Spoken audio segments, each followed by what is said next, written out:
Chapter 19. March brought with it springtime and the excitement of a new baby coming to Pacifique des Lumières very soon. With the baby due in a couple of weeks, Camille was ready for the birth. Surprisingly, so was Tasha. She still felt the loss of her own child, and she couldn't help but look at Camille and wonder who would be bigger right now, or who would give birth first if Tasha hadn't lost her baby. Fate had assured that Camille would come out ahead on both counts. Tasha wasn't bitter, but she was sad. The early blooms in the rose garden, thanks to a mild winter, were also a welcome sight. A late afternoon chat in the garden had become a ritual during the last couple of months for Tasha and Camille. They never tired of taking in the rainbow of colors and scents that the garden provided. Camille moaned and fidgeted, twisting and turning on the outdoor sofa in search of a comfortable position. Tasha jumped up, pushed the coffee table aside, and pulled up an ottoman for her best friend turned sister-in-law. Camille gave her a grateful smile as she raised her legs one at a time and propped her feet up. "So, how are you feeling?" Tasha asked. Just last week, Camille had gone to the hospital thinking it was time, only to be sent home hours later, still pregnant as ever. "Fat," Camille answered Tasha's question without the slightest hint of humor. "Well, the good news is that'll go away." Tasha's response got a chuckle from Camille. "I guess you're right." She let out a long, sorrowful sigh. "I'm starting to feel like I'm going to be pregnant and useless forever." Camille shook her head. "Oh, pay me no mind. I'm just feeling sorry for myself." "I totally get the feeling like you're going to be preggers forever thing, but why on earth do you feel useless?" "Look at me!" Camille's hands shot up in a surrendering motion. "I'm beyond huge. I can't do anything. I waddle when I walk. I can't go anywhere, not even for a night out on the town because I feel so exhausted before we even get into the car. And sex is awkward. There's only the one position that works for us now." "Which position is that, pray tell?" Tasha tried to hold in her amusement, but the laughter came anyway. "Spooning, Tasha. Spooning." Considering the ruefulness in Camille's tone, Tasha decided to back off. Camille's mood wasn't all that chipper, and Tasha had to wonder if the time was truly drawing close this time. Okay, sorry." Tasha leaned in and nudged Camille. "But it's only temporary. Very soon you'll be back to normal, and it'll be business as usual for you and Julian." Tasha winked at Camille. "I just want it to be now." Camille rubbed her oversized belly. "I want this pregnancy to be over so badly that sometimes I think I'm having more false labor." Tasha raked her teeth over the edge of her bottom lip. "Are you sure it's false labor?" "After last week's humiliation, I'm sure." Camille shook her head. "I won't be sent on that fool's errand again." "Well, sooner or later, it's going to be real labor. You need to be able to recognize the difference. Apparently, I'm not proficient in that department." "Seriously, how long has it been going on today?" Camille shrugged. "A while. I noticed the first pain this morning. In fact, it woke me up." "It woke you up?" Tasha shuddered. "Can false labor do that?" "Apparently." "And when did you feel the next one?" Camille shook her head. "I don't know. Maybe an hour or so later." Alarm washed over Tasha. "How often are you feeling them now?" "I don't know. I felt one right before we came out here." "Okay. Tell me the next time you have one." Tasha glanced at her watch. 4:02 p.m. She figured they'd been outside maybe 5 or 10 minutes. If Camille was at the point that she should take these pains seriously, she'd need to feel another one soon. Secretly, Tasha wished she would. She was ready to gush over the new baby. Camille had asked her to be the baby's godmother, and the way Tasha saw it, that gave her certain rights to spoil the kid rotten. Camille's hand flew to her belly. "Okay, there's one." Camille's eyebrows scrunched together. Ooh, it seems stronger than the others. Painful? Not really painful. Just stronger. Okay, let me know when it goes away. Tasha watched the seconds tick away until nearly a full minute had gone by before Camille said, Okay, it's gone. That was nearly a minute. A feeling of dismay crept over Tasha. Do false labor pains last that long? Camille shrugged and rolled her eyes that had darkened with uncertainty and unease. Okay, let me know the second the next one starts. Tasha watched her watch. 12 minutes after 4 came and went without incident. She glanced up at Camille. Anything? Camille's gaze bounced around the garden and then settled back on Tasha. This is crazy. She shook her head. I should just go take a shower or a nap or something. Maybe both. Maybe a shower's the way to go. Is there anything I can get you or bring you? Something labor-inducing? Camille laughed and pushed herself up from the sofa. Instantly, the smile left her lips. She let out a gasp as her head dropped and her mouth fell open. Tasha looked down. Oh, shit! She pointed at the splash of water at Camille's feet. Is that... Well, either my water broke, or I just peed my pants. Tasha steered Camille back inside the house and ushered her down the hallway. Where is Julian? She asked no one in particular. He's at work. Camille's hand went to her back and she winced. Another one? Yeah, Camille said in a labored tone. Monique! Caroline! Parker! She called for one of the servants. Somebody! The panic settling in had strained Tasha's voice. Where are we going? Camille asked. Tasha ran the possibilities through her mind. Camille's bedroom? That was her first inclination. Camille's birthing bag for the hospital was up there. But that was on the 3rd floor, and Camille would leave for the hospital from the main entrance on the 2nd floor. No, going upstairs was a ridiculous idea. Tasha directed Camille into the east parlor. You wait in here. She settled Camille on the couch and stood over her for a moment. I'm going to go find help. And your bag. She backed away and hurried for the door, glancing over her shoulder. We'll call Julian on the way to the hospital. Oh, shouldn't we call Dr. Goldman? Camille called after her. Of course, rolled through Tasha's mind. She paused at the doorway and nodded. Yes, I'll see to it that he's called too. She drew her hands into fists and declared, We're going to have a baby! Tasha hurried through the hallways of Pacifique des Lumières, looking for someone, anyone, but the house seemed deserted. Where the hell were the servants? She had traversed numerous corridors and 2 floors without running into a single soul. Okay, time to take matters into her own hands. Tasha headed for the nearest telephone. She called Dr. Goldman, explaining to him about Camille's water breaking, and as she figured, getting to the hospital was their top priority. After ending the call, she thought for a moment, trying to decipher the thing to do next inside her chaotic thoughts. Oh yeah, I should probably call Julian.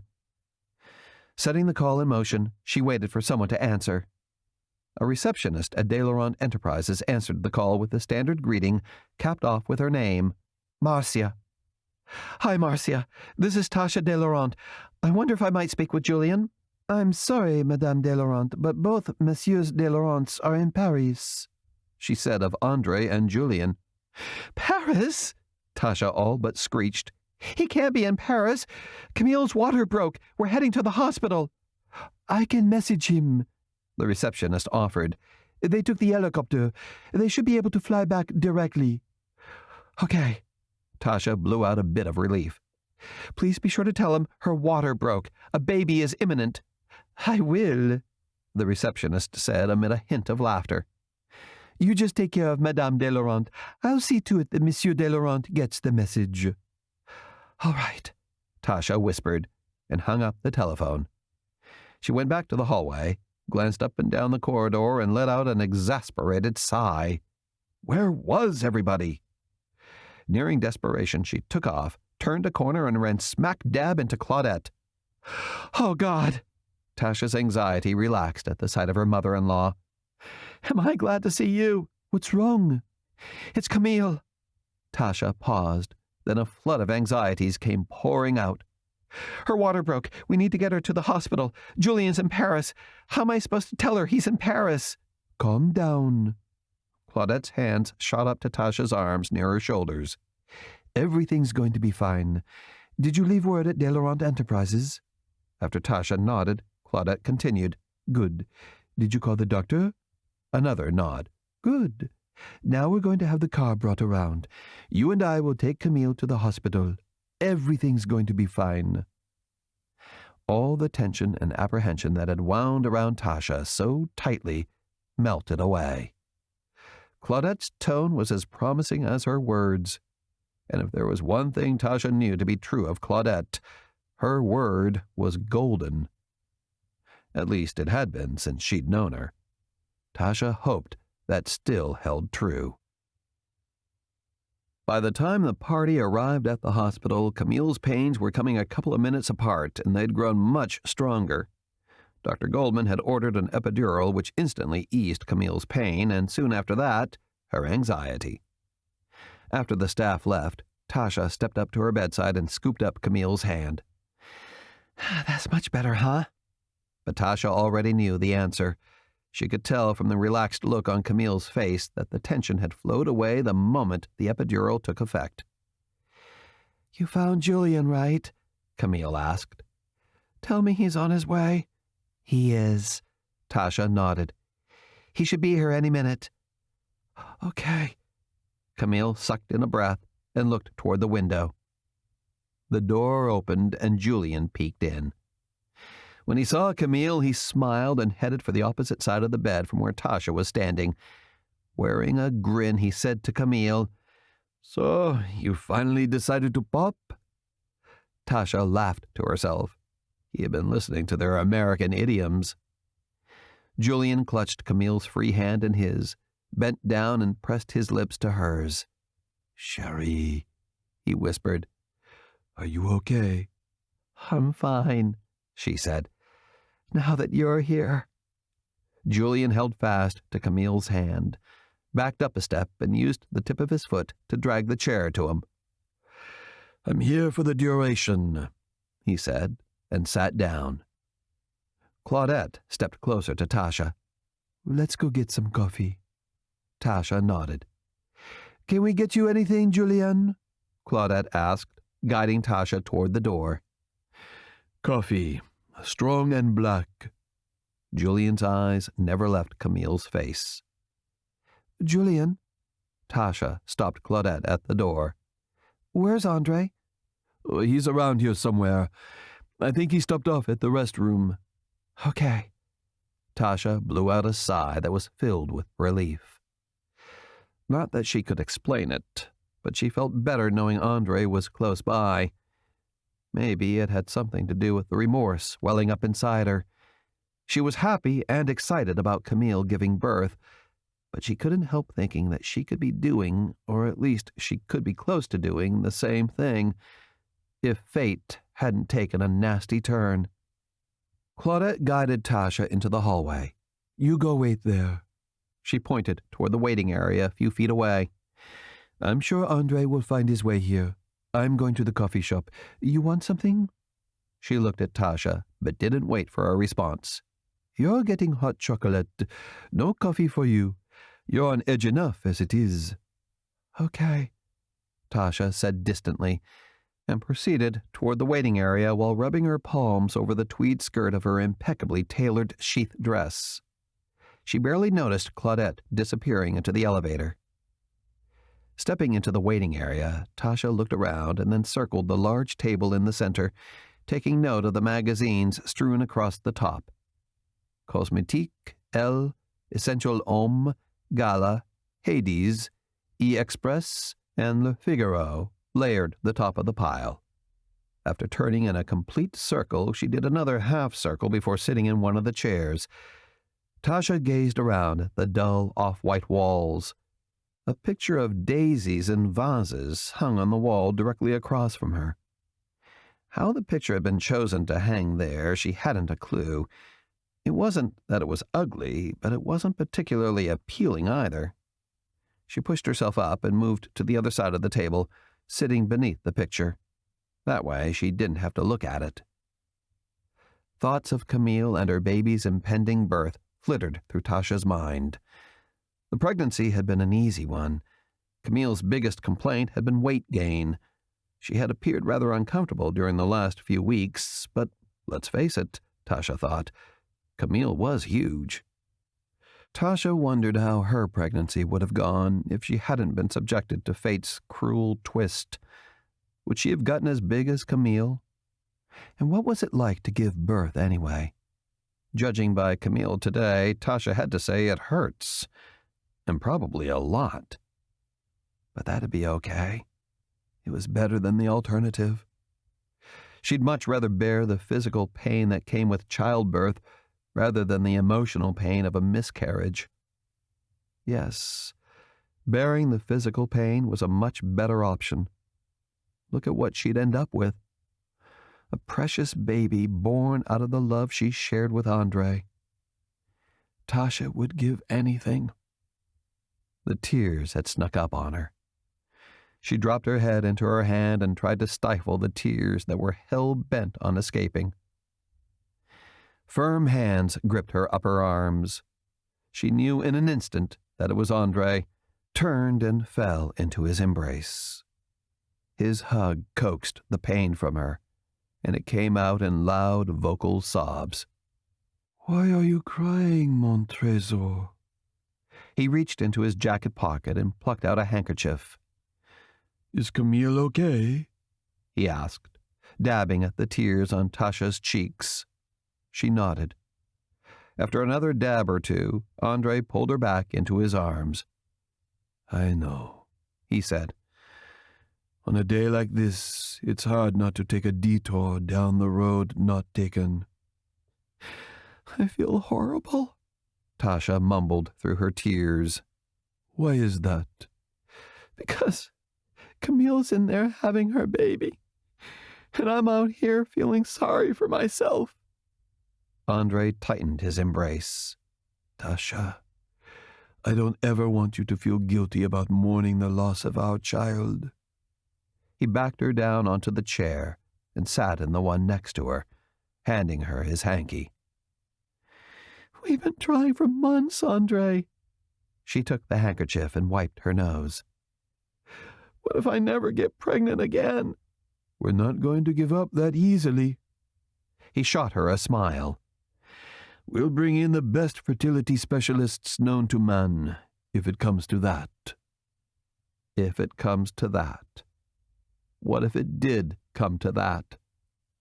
And what if the best out there couldn't do a thing for Tasha?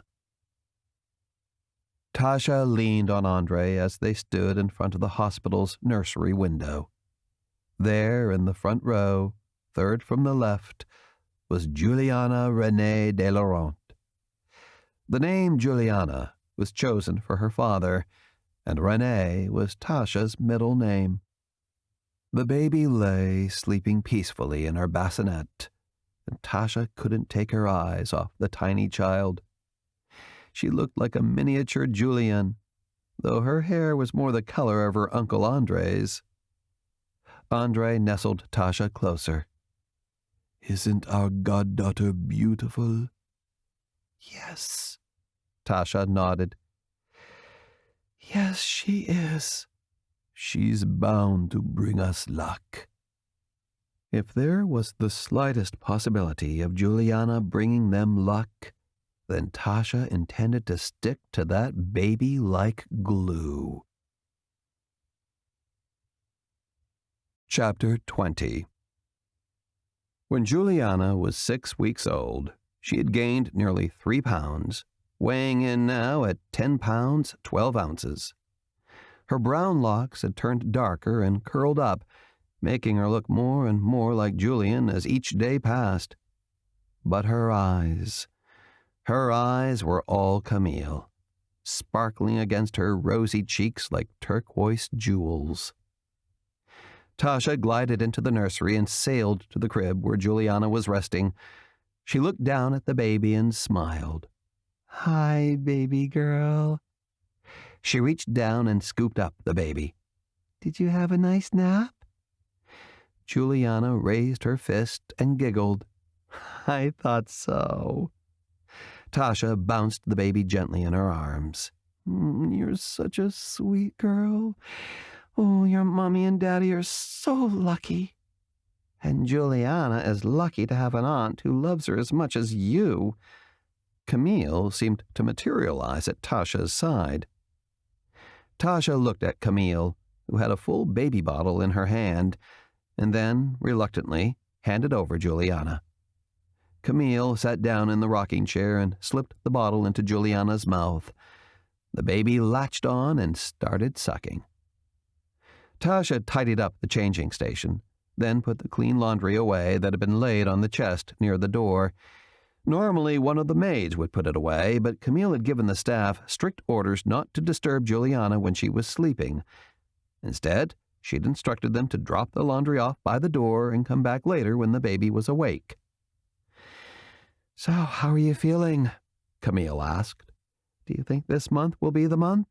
"I should have started yesterday." "Oh, sounds promising." "From your lips to God's ears." Tasha glanced at her watch before moving toward the door. "Hey, you want to go into Marseille with me tomorrow? I'm looking for a birthday present for Andre." "Oh, yes, his birthday is next week. Maybe you'll have the best present of all for him." Camille chuckled. "In the meantime, we'll go into town and find him a nice Rolex or something." Moments after Tasha had left, Julian came in. He kissed Camille, then Juliana. Sliding his hands into his pockets, he beamed down at the two of them with a lingering gaze. Juliana was such a perfect little mix of Julian and Camille. Neither parent could help staring at the baby, mesmerized. "I'm surprised Tasha's not in here." Julian sat down on the cushioned stool at Camille's feet. "She was." Camille lifted her gaze from Juliana's face, looked at her husband, and then let her eyes drift back down to the baby. "I think she had some errands to run or something." Honestly, Camille couldn't remember why Tasha had left, and that laid a heavy guilt trip on her. "Well, thank goodness." Julian pushed himself up and paced the length of the open space in the middle of the room. Camille looked up at him. "What do you mean?" "Instead of that underworked nanny, we should have hired Andre's wife. Between the two of you, there's nothing left for the nanny to do." "You need to cut Tasha some slack, Julian. Besides, Juliana is her niece, and I, for one, am thankful that she loves her instead of resents her. After all, had fate not been so cruel, she'd be in the nursery holding her own baby right now." "Why don't they have another child?" "They're trying. They've been trying for months." "Oh." The single word grated over Julian's voice with palpable shame. He swiped his hand across his forehead. "I'll try to go easier on her." "Hopefully this month will be the charm. She is late." "What is it the Americans say? Julian looked at Camille.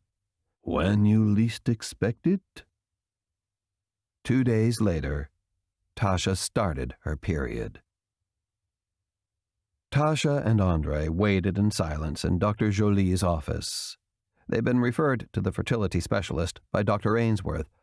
Andre thought they were acting a bit prematurely, but if it made Tasha feel better to come into the doctor's office and talk to him, then Andre was more than willing to set up the appointment.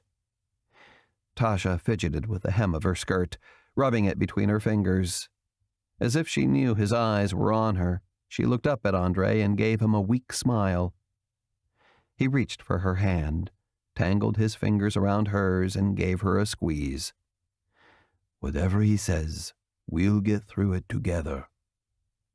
Tasha sucked in a breath, but it did nothing to chase away the anxiety that had overtaken her face. She wanted a baby, and Andre wanted to give her one.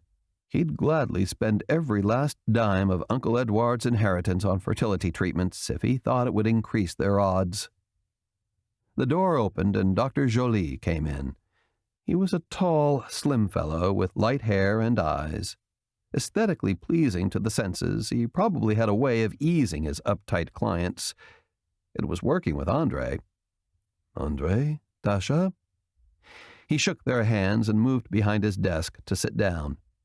He perused the file, and without looking up, he said, "I see you had a miscarriage last September." Tasha nodded, and Andrei answered vocally, "Yes." Finally, Dr. Joly raised his eyes to make contact with them. "When did you start trying to conceive again?" "Well, we weren't ever not trying." Andrei laughed to hide the uncomfortable feeling creeping over him. "But we've been aware of her ovulation schedule since Christmas. So, not even 6 months." He closed the file and pushed it aside. "The best advice I could give you two is to relax and give nature a chance." "There's nothing else we can do?" Tasha's emotion-choked voice made Andrei feel bad. Andrei knew what she was hoping for when they came in to see Dr. Joly. She wanted an instant pill that would cause her ovaries to release a dozen eggs at once, hoping those odds could assure that at least one of Andrei's sperm would cross the finish line. It was becoming clear to Andrei, though, that Dr. Joly had other ideas. "Tell you what." The doctor stood. That had to be a bad sign. Didn't standing mean he was about to show them out? "Let's just let nature take its course. If Tasha isn't with child by the time Christmas rolls around, then we'll discuss fertility options." Christmas? Seriously? The fertility doctor wanted Tasha to wait 6 months before implementing some sort of a treatment plan? Tasha let Andrei lead her, pretty much in a daze, to the limo waiting outside the building's main entrance. He helped her into the car and then climbed in himself. "Can you close the partition, please?" she whispered to Andrei. "Sure thing." He reached for the button and pressed it. The window immediately and effectively cut them off from the driver. Andrei slipped her hand in his and squeezed. "Look, I know this wasn't the news you wanted to hear, but if there's nothing wrong with either of us, then the odds are in our favor, right?" Tasha appreciated Andrei's pep talk, but optimism wasn't a part of Tasha's skill set right now. Maybe it just wasn't meant to be. Maybe Tasha was destined to be the aunt who spoiled her nieces and nephews rotten, to the dismay of their parents. "You know, I've been thinking," and she had. Not very long, only since the doctor's words had filled her mind, but once Tasha got an idea in her head, it didn't take much for it to take hold. "Maybe we should just forget about this fertility business." She looked at Andrei for direction. "Maybe we should quit trying and just let nature take its course. I can't keep living like this, wondering every month if we've succeeded, and then feeling the deflation when we don't. If it happens, wonderful. If it doesn't, we need to be able to move on and just enjoy our lives." "I agree. Let's give nature a chance." He pulled her to him and kissed her cheek. "But are you sure you're okay with leaving it up to fate?" "Yes," she nodded. "Besides, I'm having a lot of fun driving Julian up the wall. He thinks I'm obsessed with Juliana." Tasha giggled. "I do enjoy the little tyke, but I also enjoy freaking out Julian." After returning to Pacifique des Lumières, Andrei settled Tasha in for a nap and then went out to the gardens. He knew Tasha was just being brave, that she wasn't as compliant with the doctor's advice as she'd claimed. Trouble was, Andrei wasn't sure how to make this right. In the garden, Andrei turned sideways and squeezed through the hedges. The Roman goddess statue, the protector of the garden, and the benches perched against all 4 walls of shrubs might have been weathered with time, and the trees and shrubs might have grown considerably, But every time Andre came into the grove, he was transported back to a time when he was no more than 2. He had flashes of memories about playing here. He knew his mother used to bring him and Julian inside the grove, but even so, Andre hadn't a single memory of his mother, even though he well remembered playing in here with Julian. There was a part of Andre's heart that felt cheated because he hadn't any memories of his mother. If only he could have managed to save just one. He took the handkerchief from his pocket and brushed dust from the goddess statue's face. "Mama, where did I go wrong?" Andre asked, barely above a whisper. His gaze moved to the memorial stone beside the goddess. It and the new bench at the foot of the statues were the newest things in the garden. Andre's eyes traveled over the words on the memorial stone. "We thought of you with love today, but that is nothing new. We thought about you yesterday, and days before that, too. Your memory is our keepsake, with which we'll never part. God has you in his keeping. We have you in our hearts. In loving memory of our little angel, we cherish the few precious weeks your mother carried you in her womb." "Is this punishment for not telling Tasha about the stipulations of the will in the first place?" A chill shuddered over him. "Did our only child die because of me?" The hedges rustled behind him. Andre looked over his shoulder just in time to see Julian squeezing through. "What are you doing here?" Andre asked. "Looking for you." "Why?" "I saw you come out here, and you only come out here when something's troubling you." Andre had to give Julian credit. When he was right, he was right. Even so, that didn't mean Andre was going to tell Julian what was troubling him. "You wouldn't understand," he said, shaking his head. Julian stopped beside Andre and shoved his hands in his trouser pockets. "Try me." Andre shook his head. "I just can't help wondering if this mess isn't a product of my own doing. I'm not following you. I told you that you wouldn't understand. I'm sure I could if you'd just help me to understand what you think you've done that's so awful. I should have been forthcoming with Tasha. I should have told her from the beginning what was really going on. So tell her now. It's far too late for that." Andre stared at the ground. "I should have told her from the beginning." "So why didn't you?" "Because she was pregnant. I was afraid she would think I was only marrying her to get the inheritance. I didn't want her to say no." Andre shook his head and lifted his gaze back up to the memorial stone. "Because of my selfishness, we lost our baby." "Wait!" Julian's voice leapt up an octave. "Are you telling me that you think Tasha's miscarriage was a direct result of you not being forthcoming with her? That it was karma?" "Precisely. Andre, that's the dumbest thing I've ever heard." Julian's tone was short. "It seems to me that you feel you've misled your wife, and now you want to come clean and tell her about the terms for you to inherit the Renault fortune, but you're afraid she'll still leave you." Julian looked at Andre and laughed. "Do you doubt that she won't?" "No." Julian shook his head and laughed. "My money is on her dumping you." American idioms. Camille and Tasha were wearing off on Julian. In the garden, Cecily held her breath while listening to Julian give Andre a pep talk. She didn't dare breathe for fear that they'd discover her on the other side of the hedges. Based on what Cecily was hearing, this was the evidence she'd been waiting for. This was her proof that Andre had indeed kept his wife in the dark. Dealing with a bought wife probably would have been easier. Valid marriages could be hard to break up, unless one party was hiding something from the other. Something like marrying them to inherit a large fortune. Tasha de Laurent wasn't going to take this lightly. And if Cecily played her cards right, She would convince the woman that her marriage was a farce. The hedges began to ruffle, and Cecily rushed to the closest wall and rounded the corner to hide.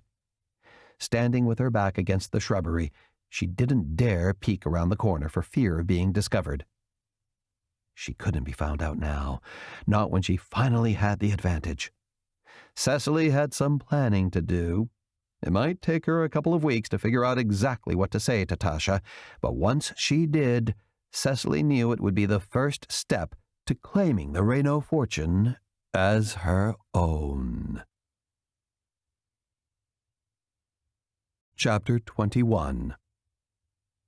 Before Cecily had accepted the job as Julian and Camille's nanny, her initial plan had simply been to break up Andre's marriage. But now that she'd been living among them for a few months, she thought better of it. It wasn't that she was afraid of Andre or cared about his or his wife's feelings. It's just that she had decided he was more likely to give up one thing in exchange for another, rather than being forced to lose both. Today was the day Andre de Laurent would have to make a choice. Cecily canvassed the hallways of Pacifique des Lumières, searching for him. Thunder roared overhead. It didn't surprise her. When she had come up to the main house in the golf cart this morning, the cloud cover overhead was suggestive of an impending storm. Fitting, she thought, since she was about to rain on Andre de Laurent's parade. On the ground floor, she found him. "Oh, Monsieur Andre," she called to him as he was about to head into the stairwell that led to the garage. "Might I have a word?" Andre glanced over his shoulder. Mademoiselle, he said, and then waited for her name. Why would he know her name? She was just a servant in his eyes. "Cecily. Please, call me Cecily." "What can I do for you?" She pointed to the small salon on the right. "May we speak in private?" "Certainly." Andre opened the door and gestured for her to go inside. He followed her into the salon but didn't close the door. She looked at it and waited for him to close it. She didn't need any busybodies listening in. Finally, he got the message and shut the door. Cecily glanced at the 3 large windows evenly spaced along the western wall. Outside, the sky had darkened. Andre crossed his arms and looked at her. "All right. Why all the privacy? What can I do for you?" "Well," she hesitated and then met his eyes. "You and I need to come to an understanding." A flash of lightning lit up the darkness outside. "Is that right?" He all but laughed. "And just what do we need to understand, hm?" Thunder rattled the old house. "Well, it's kind of complicated." From out of nowhere, a bout of nerves hit her full blast. "Breathe deep, Cecily," she told herself. She had the advantage. There was no way Andre could win, considering what she knew about his marriage. "I'm sure you can find those well-practiced words somewhere inside the scheme you've concocted." The first patters of rain pelted the windows. Smug bastard. "Yes." She lifted her chin. Those damned de Laurents had always been witless and cruel. "Yes, I can." She nodded to give herself time to corral the insulted feeling coursing through her. "What it all comes to is this." She cleared her throat. "You are going to give up your claim on Edouard Renault's fortune." Lightning flashed and thunder roared overhead. The sky opened up, pouring bucketfuls of rain against the windows. Amusement danced across Andre's eyes. Nothing happening outside bothered him. Not the lightning, not the thunder, not the rain. What is this, some kind of joke? Not hardly. She hoped she held her face straight enough to hide the jitters rolling around inside her stomach. Maybe it was the weather. She certainly wasn't afraid of Andre de Laurent. In 2 weeks' time. She sucked in a breath and went on with her plan. You will relinquish your claim on the inheritance and turn it over to the heirs next in line. And I'm guessing that you know that's not my brother or sister? Another intense glare through the window preceded a stunning roll of thunder. She nodded. So, you want me to walk away from not only my inheritance, Andre shook his head, but my brother and sisters too? Andre tossed his head back and laughed. The rain continued to fall, steady and ceaseless. You'll do it. What makes you so sure of that? If you want to keep that wife of yours, you will. Just leave my wife out of this. He drew his elbows in and held them tightly against his sides. I would. Cecily gave him a wide grin. Except that your inheritance depends upon her position in your life. Why don't we get to the point? Andre suggested. All right. Cecily squared her shoulders. If you do not relinquish your claim to the Renault fortune within 2 weeks' time, I will share your secret with your wife. Diffused lightning heralded the distant roar of the storm. The weather outside might be clearing, but the storm inside the house was far from over. And what secret is that? Andre's tone remained calm, even as the beads of perspiration peppered his brow line. Did she know something, or was it just a bluff? That you didn't tell her about the conditions under which you'd inherit your late uncle's fortune when you married her. Shit. Would she really tell Tasha? And if so, why? What good would it do her if he stepped aside? Why is it so important to you that I relinquish my claim? Then it hit him. Cecily. Cecily was also the name of his distant cousin who would inherit if he did not meet the terms of the will. Andre glanced at the windows. Rain splatters and fog on them made it hard to see outside. He looked back at the woman who had just tried to blackmail him. You're Cecily Garceau. It was more of a statement than a question. You're a bright one, she said pointedly. Since yours is not an arranged marriage, I believe you'll want to keep your wife over the inheritance. Well, Cecily. He stepped toward her and reached for her arm. You're right. He latched onto her elbow tightly and guided her toward the door. At least about the part about me wanting to keep my wife. Andre directed her into the hallway and stopped. Still holding on to Cecily, he fished his cell out of his pocket and hit number 2 on the speed dial. Simon had been relegated to number 2 after Andre met Tasha. Before that, he was number 1. Simon answered immediately. Yes, sir. Simon, I'm on the first floor, heading to the garage. Come at once and bring Georges and Guillaume with you, he instructed, and speak of this to no one. Andre looked at the phone and said, Hurry, before disconnecting the call. What are you doing? Cecily tried to twist out of Andre's hold. He tightened his grip. She ordered, Let go of me. Not a chance. He shook his head. I demand that you release me. You will be released once you're outside the gates of Pacifique des Lumières. Now that he knew who she was, it gave Andre great pleasure to remove her from the estate. How dare she try to blackmail him? Now? Fear darkened her cold gray eyes. You're evicting me now? You catch on fast. He threw her own line back at her. But I live in the caretaker's cottage. You did. What about my things? Leave an address with Simon. Your belongings will be delivered to you within the week. What about my husband? Please, take him with you. But he's at work. He won't be home until the evening. Then you'd better call him. Andre nodded. If either of you comes to the gates of Pacifique des Lumières, you will be arrested. For what? Don't worry. He winked.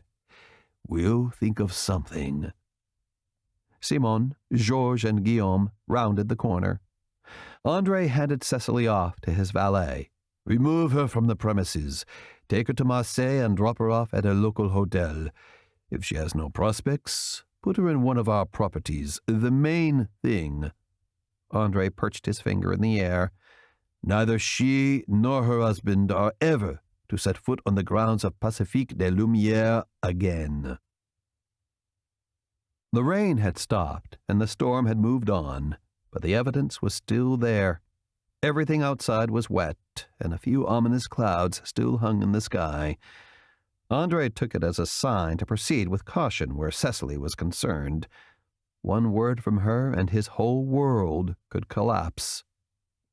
He put off his trip into Marseille, opting instead to go into the East Salon and have a drink to calm himself. He needed to find Julien or Camille right away and let them know that he had fired their nanny. Once on the second floor, he found the salon empty. Good. He charged to the bar on the other side of the room.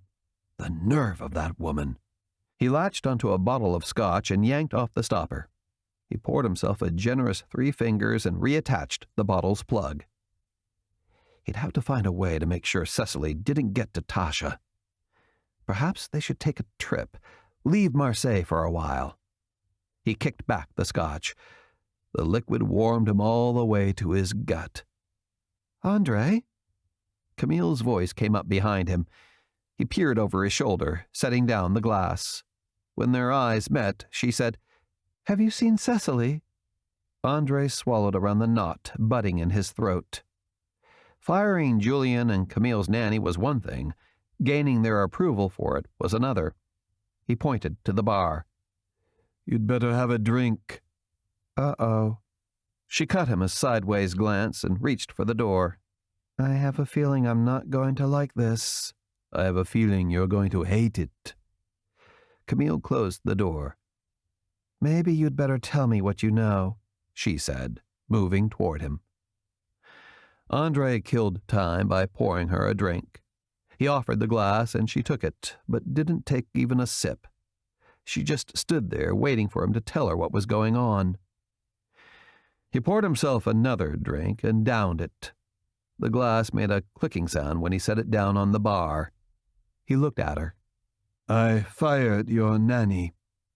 Camille's mouth fell open. "What?" "It had to be done."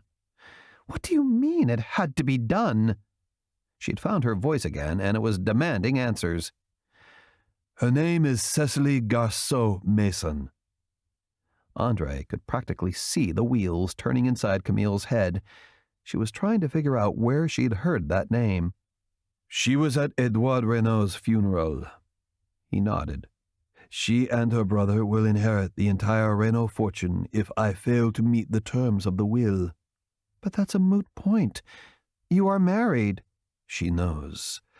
Somehow she found out that Tasha doesn't know I have to be married for 1 year to inherit." Andre cleared his throat. "Cecily threatened to tell her if I don't relinquish my claim on the Renault fortune." Camille's eyebrows shot up. "Is she gone?" There was an immediacy in her tone now. She went to the couch and sat down. After a brief interval of silence, she looked up at Andre. "We have to get that woman off this property." "Already taken care of." He moved to the chair opposite Camille and dropped down onto it. "I had her removed and barred from the estate. That'll give me time to figure out how to proceed." "You have to tell Tasha." Andre stared down at his hands. He rubbed his palms and then laced his fingers together before looking back at Camille. "And you know very well what'll happen next. She'll leave." "No." She shook her head. "We don't know that." "You're kidding yourself." Camille sucked in a breath as a look of worry crossed her face. She blew out a sigh and nodded. "Yeah, she would. She's just too damn proud for her own good." Andre laughed. "What's so funny?" "You two are very much alike, you know." "Well, you know what they say about birds and feathers." "Birds and feathers?" Andre was mildly curious, but didn't want to get Camille started on something else. He had a real, not to mention immediate problem. A problem he was beginning to realize that he needed help in fixing. "Nevertheless," Camille said, "I doubt Cecily will go away so easily, considering that busting up your marriage will be rather profitable for her." "What am I going to do?" The thought caused Andre's entire body to tense up. I had her removed from the estate, but let's face it, there's no way to stop her, short of keeping Tasha hostage here on the grounds. He sucked in a breath and tightened his mouth. After exhaling, he said, I can't do that. That's why you have to tell Tasha. I don't care about the money myself. He looked at Camille. But it's not just my money at stake. There's you and Julian and Lacey. How can I be responsible for the three of you losing 100 million euros? Camille hated the thought of hiding anything from Tasha, but she also had her child's future to consider. A 50 million euro trust fund for Juliana and any other children Camille might one day have would go a long way toward securing their futures. She looked at Andre. But what'll we do? I'd like to say I could hide it from her forever. But that's not very realistic, is it? Andre shook his head. Far as I can see, Camille said, you have one of two choices. You can tell Tasha now and hope she doesn't do what we both know she will. Or you can take her away until the 2 months are up and you, Julian, and Lacey have received your inheritances. I could do that. If you do choose that route, you have to tell her before you bring her home. If she finds out from anybody else, she will never forgive you. I don't think she's going to forgive me no matter what. Andre shook his head. If she hears it from you, I think she will. Eventually. Camille shrugged. It's just a matter of how much time that'll take. You make it sound so easy. Andre laughed, as if it were a ridiculous notion. The question you have to ask yourself is, do you want to stay married to Tasha? Of course, Andre wanted to stay married to Tasha. A year ago, he hadn't thought getting married was a good idea, that it would only lead to trouble. But that was then, and this was now. Now he was married to Tasha, and he wanted to stay that way. He also wanted to make sure his brother and sister got their inheritances. Was it possible that he could do both? Chapter 22. Tasha looked out the window at the gardens below, the rolling hills beyond, and the Mediterranean off in the distance. The storm clouds had moved on, leaving only blue skies. She moved away from the window and headed for the bathroom. She'd been expecting her period for the better part of a week now, but she wasn't getting her hopes up. She had done that last month and had been disappointed 3 days later. Tasha turned sideways and looked at her reflection in the mirror. Her tummy was still flat. She wasn't even bloated, which was something that always happened when she got her period. She used her upper arms to squeeze her breast. They were sore, sorer than usual for the onset of her period. The last time she'd experienced anything like this. No. Tasha shook her head. She wasn't going there. Not today, not now. She sucked in a breath, took one last look at herself in the mirror, and left the bathroom. The jewelry she'd picked out for the day had been laid out on top of the dresser. Emeralds to match her perfectly fitted chartreuse pantsuit. She picked up the ring and slipped it on the ring finger of her right hand. The white gold ring was set with a 5-carat emerald surrounded by 4 carats of round and baguette diamonds trailing across the band. The ring's design made Tasha think of movie stars from days gone by. She envisioned Carole Lombard or Greta Garbo wearing something like this on the red carpet. She picked up the earrings and pinned them to her ears. 15 carats of emeralds and more than 6 carats of diamonds. The earrings were heavy, to be sure, but she'd endure them for a little while. Their sleek, shimmering, sophisticated droplet design made her feel like a princess. Next, she scooped up the bracelet. It was the least flashy of the set, with 3.5 carats of round diamonds and 1.5 carats of emeralds on 4 dangling rows of glittering elegance. The emerald and diamond-studded choker was a display of refined elegance. showcasing more than 38 carats of vibrant green emeralds and over 16 carats of shimmering diamonds. Tasha picked up the necklace, an end in each hand, lifted it to her shoulders, and held it there. Latching these expensive, jewel-heavy necklaces that Andre had been giving her had proved to be quite the chore. "Need some help?" From behind, Andre slipped the ends of the necklace from her hands and latched it around her neck. "There," he said, caressing her shoulders. "You look positively marvelous." In the mirror, he gave her a smile. "Thanks to you," she chuckled. "Nonsense." He swung her around in his arms and embraced her. "You make the jewelry I give you look good." "You are a wonderful liar." Tasha slid her arms around his neck and pressed her lips to his. The kiss was long, slow, and deep. When their lips parted, he said, "And that, mon trésor, is why I never tire of showering you with fine things." "You do an excellent job of spoiling me." The words were there, telling him how much she loved and appreciated him, but her tone was lacking. She couldn't help it. She didn't want him to know she was feeling bored because she didn't have anything to do aside from dressing and adorning herself with the expensive clothes and jewelry that Andre was constantly giving her. "What is it?" He crooked his finger under her chin. "I think I need a hobby." "A hobby?" "Or a job." "A job?" Andre's eyes nearly crossed. It made Tasha laugh. "I don't have anything to do, Andre." She shrugged. "I'm not the sit-around-and-do-nothing kind of girl. I need something to occupy myself with during the day." "We have a movie studio at our disposal," he said, "or at least we will in 2 months. Shall we find a project for you to star in?" As appealing as that would have been to her a year ago, it didn't carry the same weight now. She hesitated and glanced away. "I seem to have lost that bug." "Okay." His voice trailed off, and his eyes darted back and forth. He sucked in a breath and said, "Why don't you come to work with me?" His eyes brightened as he said it. "Help me run Montclair. I need someone I can trust, and who better than you?" "You mean it?" Tasha's hopes escalated. Working alongside Andre, well, that, she just realized, was now her dream. "I do." He gave her a nod and a smile. "And we can start now. I was just coming to tell you that I have to go away on business, to prepare to take over Montclair.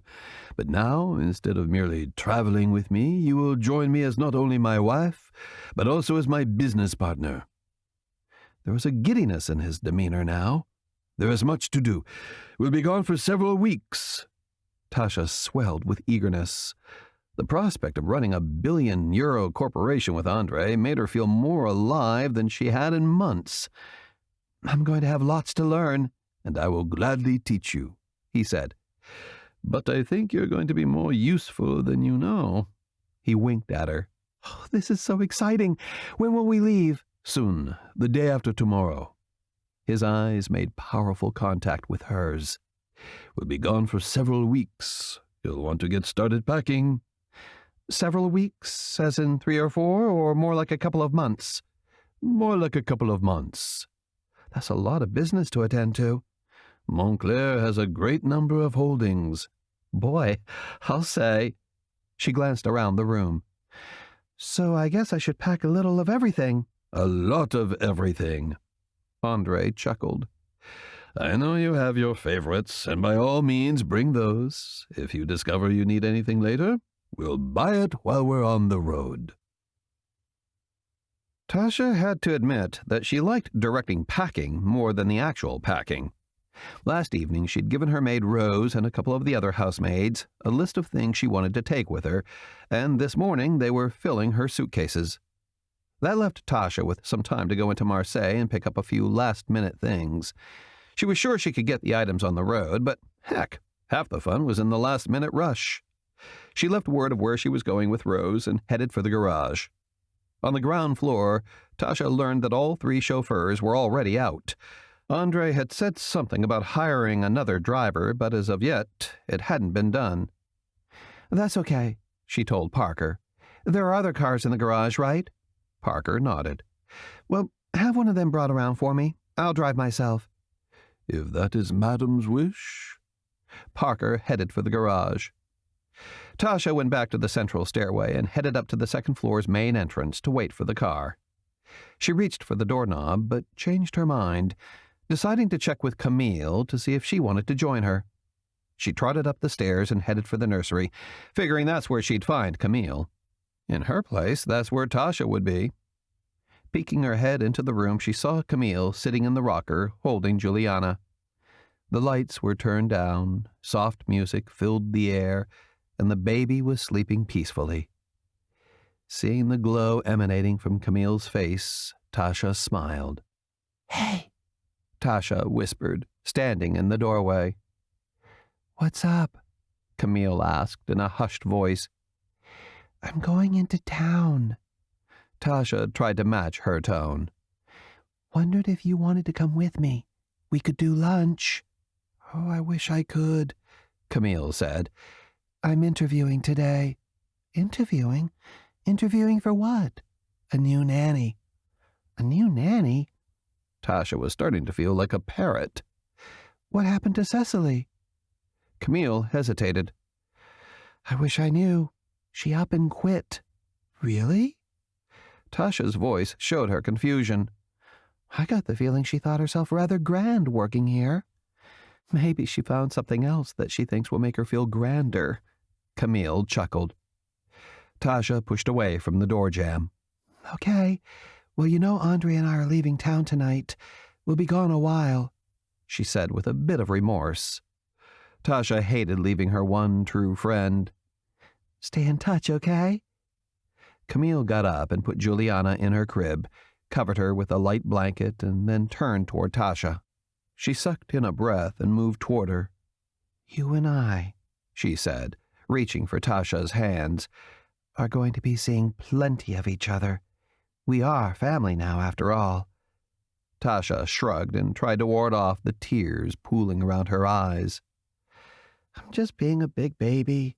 You and I have been friends for so long." "Yeah, and isn't this what we've always dreamed of?" she asked herself as much as Camille. "To be married to two brothers so we'd officially be in the same family?" "Yeah." Camille laughed. "I guess neither of us considered that marrying rich brothers would mean lots of time away from home. Well, at least not once as rich as Andre and Julian."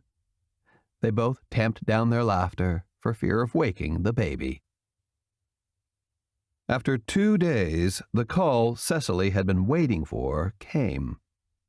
Peter Whitmire's breathless voice delivered the news.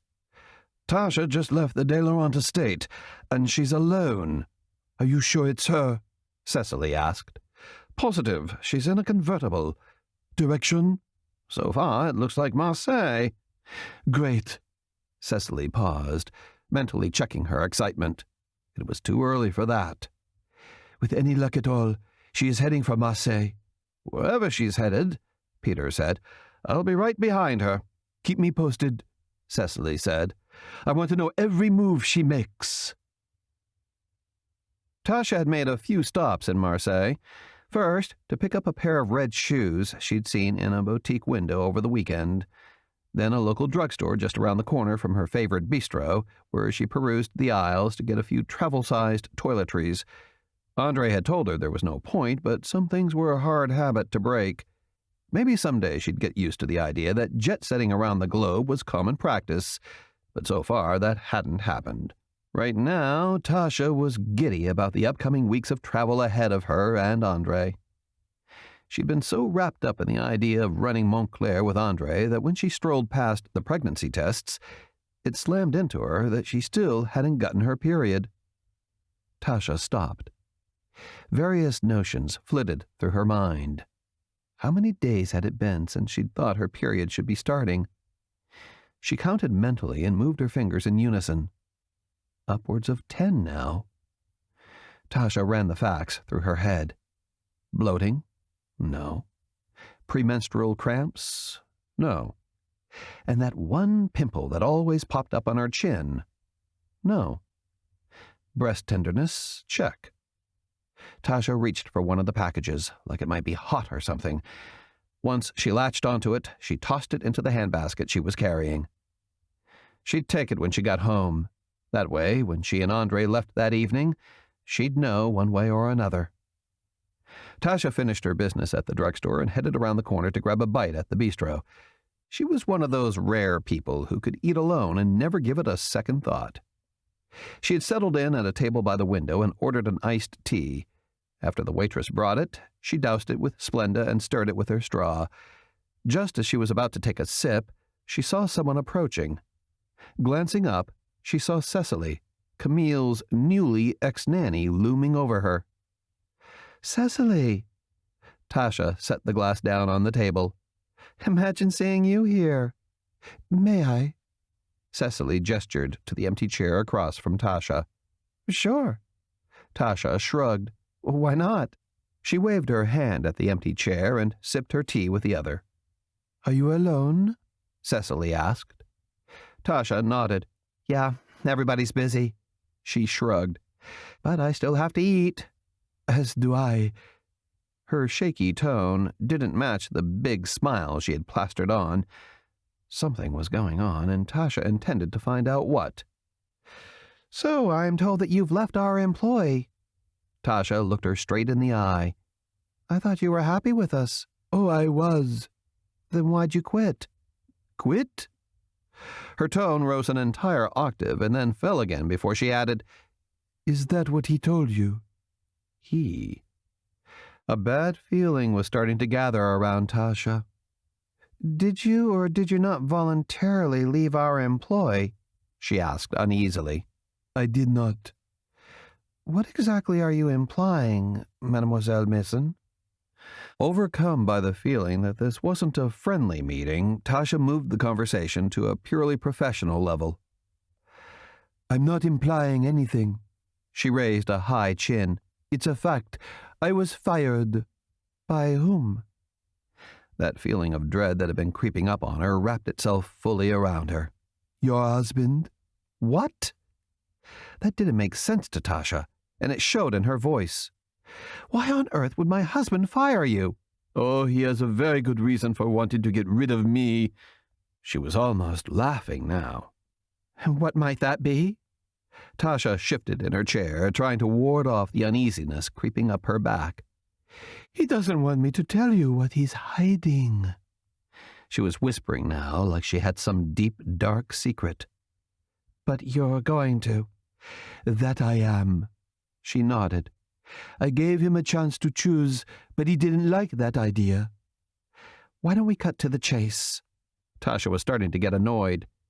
"And you tell me what you think you know." "He had to marry you." Tasha looked at Cecily through squinted eyes. Andre didn't have to marry her. But who had told Cecily about the baby? "No one forced him," she said in a hardened tone. "Yes, in a manner of speaking, they did." "Who is they?" "Well, not really a they so much as a who." She hesitated, and Tasha figured it was on purpose. Tasha gave her a cold stare which prompted Cecily to talk. "It's the will. He married you because of the will. It said he had to get married and stay married for 1 year to inherit his uncle's fortune." What? Tasha's heart thudded against her chest. This could not be so. "And if he hadn't gotten married, or doesn't stay married for the required year, he forfeits." "His share?" "The entire thing." Did that mean Julian and Lacey's inheritances too?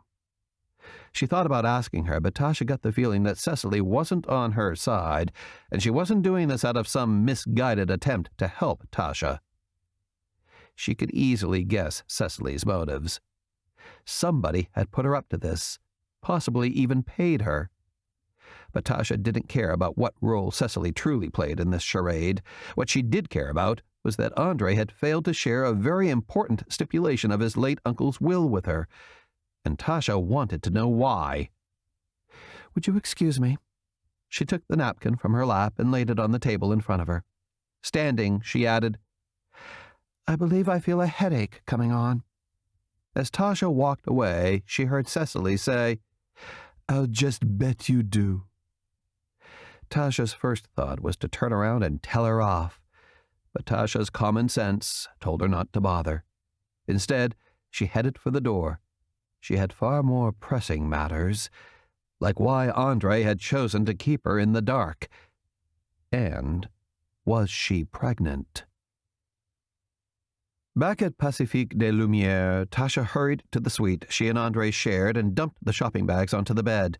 She rummaged through them until she found the pregnancy test. Latching onto it, she sucked in a breath and headed for the bathroom. Inside, she closed the door, turned the lock, and took another deep breath. This morning, Tasha had wanted desperately to be pregnant again, even though she hadn't admitted it until now. But in light of the impromptu meeting she had just had with Cecily, she was now having second thoughts. What if she was pregnant? Would it be a good idea to stay with Andre, knowing why he had married her? If only he had told her about the will's requirements for inheriting. She probably would have been apprehensive, but at least she would have known he trusted her enough to tell her the truth. Yet he hadn't told her. And the way this thing was playing out, the whole deal seemed shady. Tasha blew out her frustrations and tore into the test's packaging. She couldn't figure out her next step until she knew all the facts, and the fact of whether or not she was pregnant would determine her next move.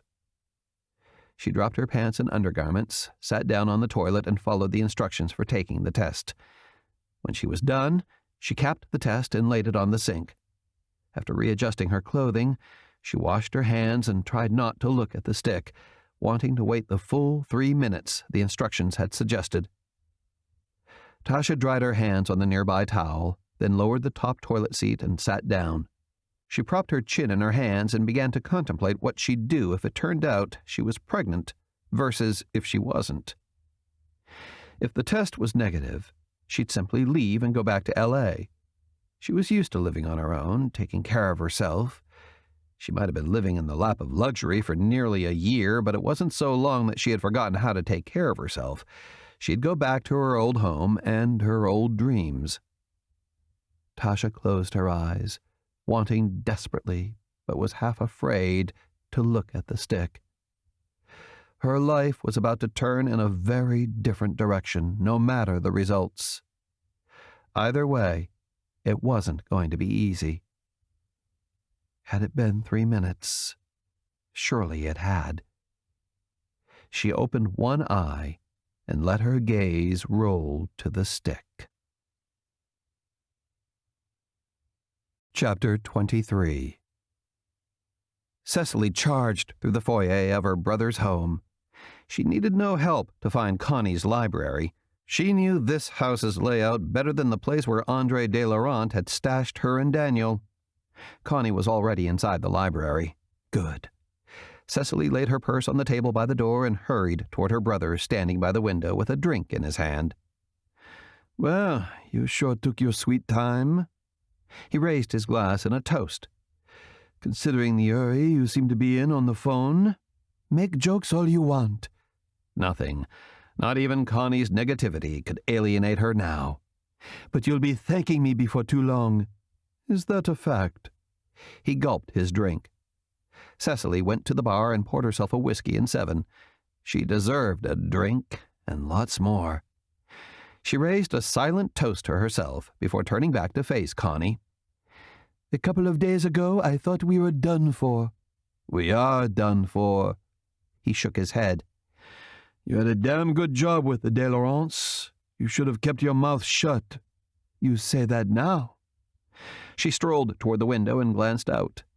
The backyard was small but lush, with green grass and trees lining the back fence. If she leaned toward the window enough, she'd be able to see the hot pink phlox lining the perimeter of the house. "It's like I've always told you, Connie. Good things come to those who wait." "A couple of months more," Connie shrugged, "and it won't matter." He looked at Cecily with a soft expression. "What will you do now?" "Wait." "Wait?" His voice filled with surprise, then skepticism. Wait for what? For the attorneys to call us and tell us that André de Laurent has relinquished his claim on the Renault fortune, she said in a mean-spirited tone. I don't think that's going to happen. He shook his head. He looked at Cecily and raised his near-empty glass in a toast. You're an optimist, I'll give you that. He swallowed the rest of his drink. Well, I do have reason to be. What have you done now, sister dear? I had a little chat with Madame de Laurent today. That got his attention. For the first time since she had walked into the room, he looked at her with a hopeful expression. I take it you mean André's wife? That's the one. The whole thing gave her a puffed-up feeling. Turns out I was right. She hadn't a clue about the will stipulation requiring André to get married in order to inherit. You should have seen her face. It was amazing, even a little amusing. Her declaration trailed off in a chuckle. Upset, was she? He grinned. Do you think she'll leave him? I think she's preparing to leave as we speak, if she hasn't left already. What do you think his chances are that she'll accept a payoff to stay? 0. Cecily shook her head. That girl's in love. And when you're in love, nobody likes to be used, especially when it comes to money. Connie refilled their glasses. The siblings raised their drinks and toasted. Their jovial laughter filled the room. Finally, Lady Luck had smiled upon them. Chapter 24. Tasha waited in the little used parlor of the West Wing on the 3rd floor. André had some explaining to do, and once he got started, she didn't want them disturbed. She skipped the drink she wanted so desperately to settle her nerves. Instead, she poured herself a glass of chilled water and moved to the window. A variety of flowers and a bounty of colors lined the paths in the West Garden. Tasha was going to miss this place. She'd resigned herself not to fret over it. Instead, she was going to cherish each moment she had left until her time here was up.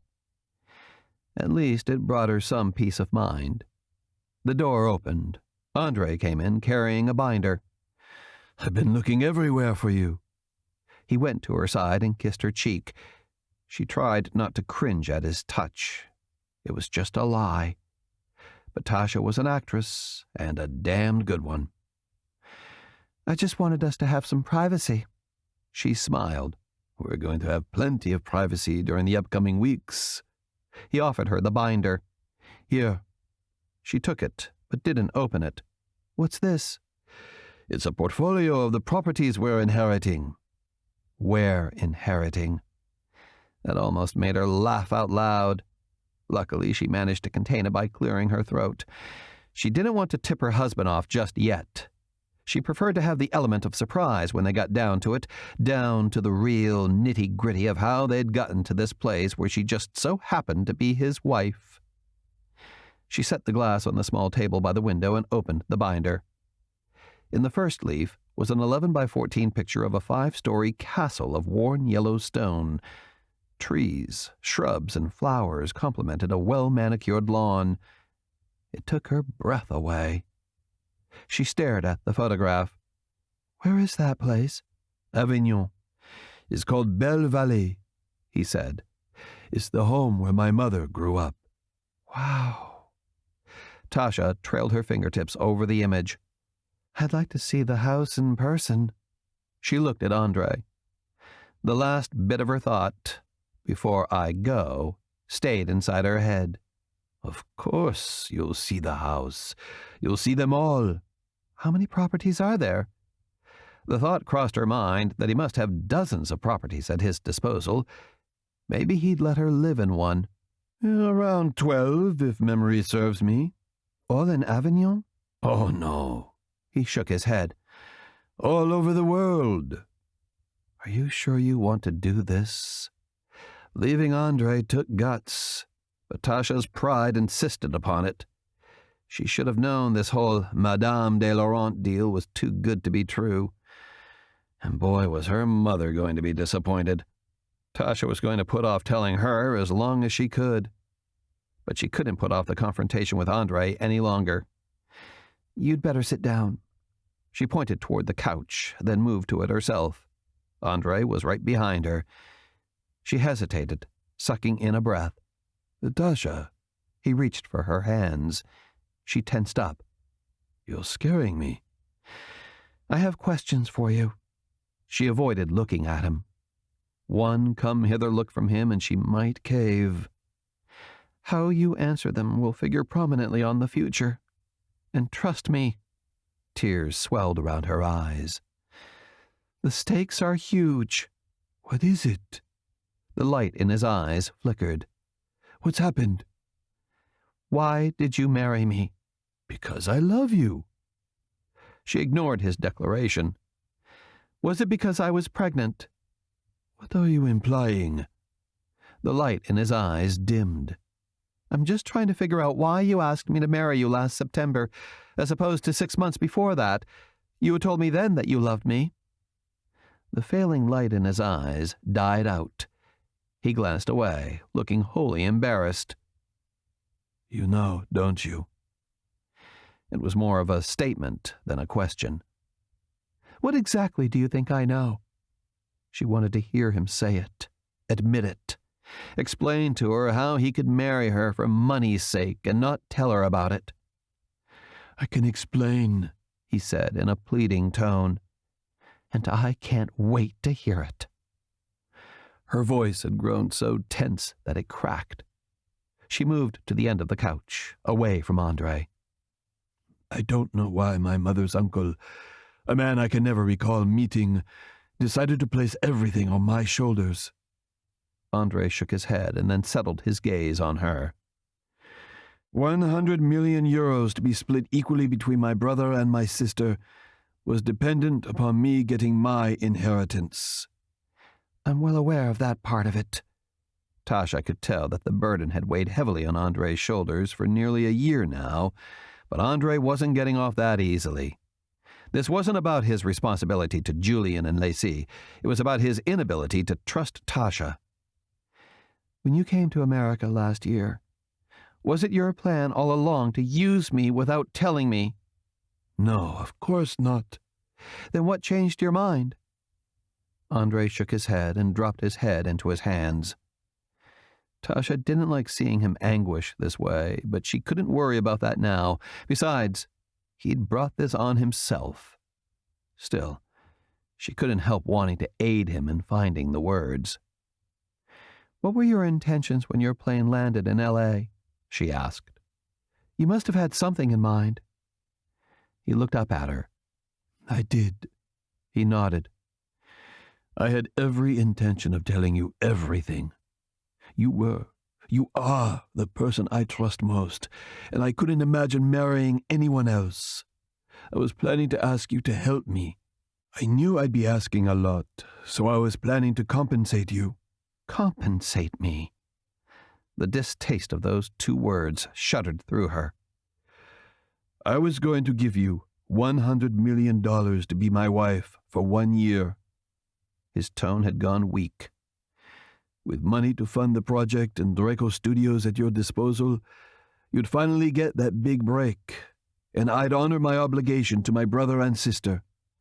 "Not to mention gaining billions yourself." Andre lowered his eyes and looked away, unable to meet her gaze now. On the verge of feeling sorry for Andre, Tasha jump-started the conversation again. "Okay. So you're at my door, ready to knock, rehearsing the speech you've prepared. I open the door and it all flies out the window. Why?"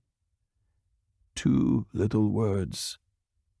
Andre smiled sadly, but still didn't look at her. Tasha waited for them.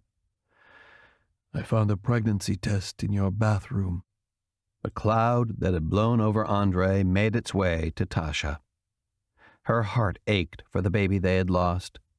She tried to dispel the sorrow. She had to focus on the here and now and the future. "I still don't get how you went from asking me to help you to using me to help yourself." Her words were cold and had a bite to them that chilled even Tasha. I was never fully confident that you'd go along with my original plan to begin with.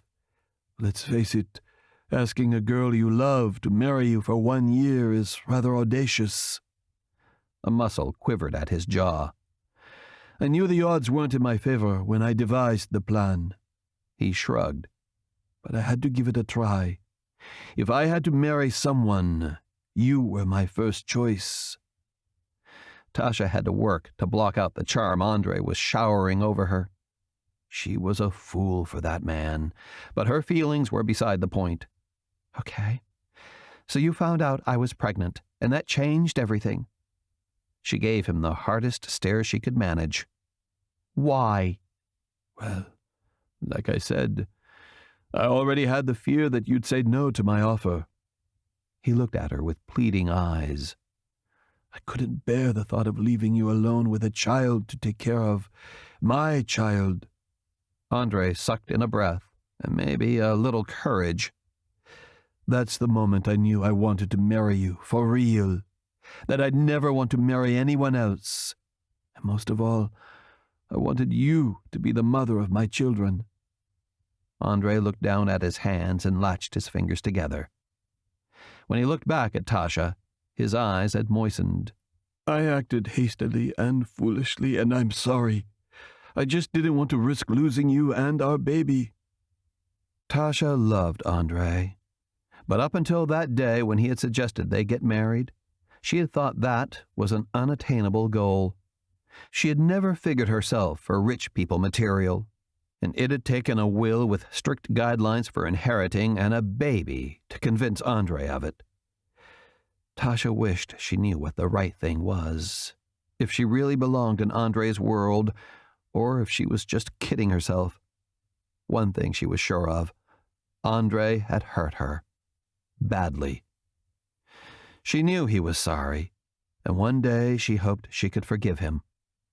Sadly, that day, she feared, was far, far away. Regret swelled inside her chest and crowded her lungs, making it hard to breathe. She sucked in several breaths, trying to compensate for the lack of air. Tears misted her eyes. How could she deprive one child of something she hadn't dared take from another? Tasha began to hyperventilate. How could Andre have done this to her? She leapt to her feet and ran from the room. Tasha scolded herself for running out on Andre in the middle of his explanation, but she just couldn't help herself. Sitting on the bench in the hidden grove in the garden, she stared at the memorial stone Andre had erected for their sweet little angel. Tasha swiped at the trail of tears dripping from her eyes. "Sweetie, I promise you." She leaned in and touched the face of the stone. "We'll never forget you. Not me, not Daddy." She caressed her stomach. "And not your little baby brother or sister." Tasha gazed around the hidden alcove and sucked in a deep breath in hopes of choking back the urge to cry uncontrollably. "I feel like you're here, tied to this stone. I'm just sorry that I can't take you with me." The sound of his throat clearing behind Tasha startled her. Even so, she didn't have to look to know it was Andre. "I wanted to give you some time to yourself." He moved in front of Tasha to stand beside the stone. Gazing down at her, he added, "I hope the time was adequate, and I didn't come in search of you too soon." "I do understand why you did what you did." She avoided looking at him. "And someday I hope to be able to forgive you." "But you don't see that happening any time soon." His voice cracked with regret. Finally, she looked at him. "No. Sadly, I don't." "So, where do we go from here?" He sat down on the bench, leaving some space between them, trying not to crowd her. "Are you leaving?" "Do I have a reason not to?" She blinked. but it did nothing to clear the teary haze. Yes, you do. You need 2 more months. The bite was back in her tone. How could I forget? I'm not talking about the money. His voice was fragile and shaking. Well, you should be, she said matter-of-factly, because it's what's between us. So, that's it then. You're going to leave. His tone sounded final. I guess I'll let Julien and Lucie know. He stood, his head hanging down, and stepped back. I don't suppose you'll let me help you? Not so fast. She patted the empty spot on the bench he had just vacated. As uncertain as I am about you and me, the one thing I won't abide by is letting a woman like Cecily Mason claim a fortune that my child should rightfully inherit one day. Tasha looked up and stared deep into Andre's eyes. I'm pregnant. He was on the bench with his arms around her before she had time to even blink. But when she didn't reciprocate the embrace, he backed off. Whether you believe it or not, he said, I'm very happy about that. We will divorce, eventually. Just not now. Are you sure? He asked. Tasha, I love you. You love me. His tone was apologetic. Why are we doing this? Because I can't get past it. I want to forgive you. I do. Her voice broke miserably. I want to be able to feel in my heart that you didn't marry me for the money. But it's there. It's a wedge between us, and I don't know how to dislodge it. How do you wish to proceed? He asked somberly. Tasha was glad he wasn't pushing her. She didn't think she could take that right now. Well, for starters, she said, we are going to carry on as if nothing has happened. We're not going to tell anyone about the baby. We can't hide that forever. No, but we will hide it for now. She cut her eyes toward him. I want this part in writing. Upon our 1-year anniversary, I want the money you were originally going to offer me for helping you. I also want to know that this baby, she patted her stomach, no matter whether it's a boy or a girl, will always be your lawful heir, no matter how many other children you might have in the future. I want this child to be your heir apparent. I want to be part of your life, Tasha. I want to be part of our child's life. That's why I've decided I'll stay in France. These next couple of months will give me time to find a suitable house. Bellevalet? He perked up. The house in Avignon. I saw the way your eyes lit when you looked at the pictures. You can have it. It's yours. Tasha couldn't take the house, but she did want her child to have it, and she loved the idea of the baby growing up where Andre's mother had. I will agree to raise the baby there. She nodded. Naturally, you are welcome there any time. I want you in the baby's life as much as possible. I still want you to run the company with me. I can't do that. She pressed her lips together tightly and shook her head. When she was ready to speak again, she sucked in a breath before saying, We need to find a way to co-parent for our baby's sake, but we also need to get on with our lives. I don't accept that, he said surely. I'll never love anyone but you. I know I have my work cut out for me, but I'll find a way to make you believe in me again. Andre seemed so convinced of his promise that he almost had Tasha believing it. One thing's for sure, she tried to smile. I refuse to let Cecily Mason come between Juliana and our baby's birthrights.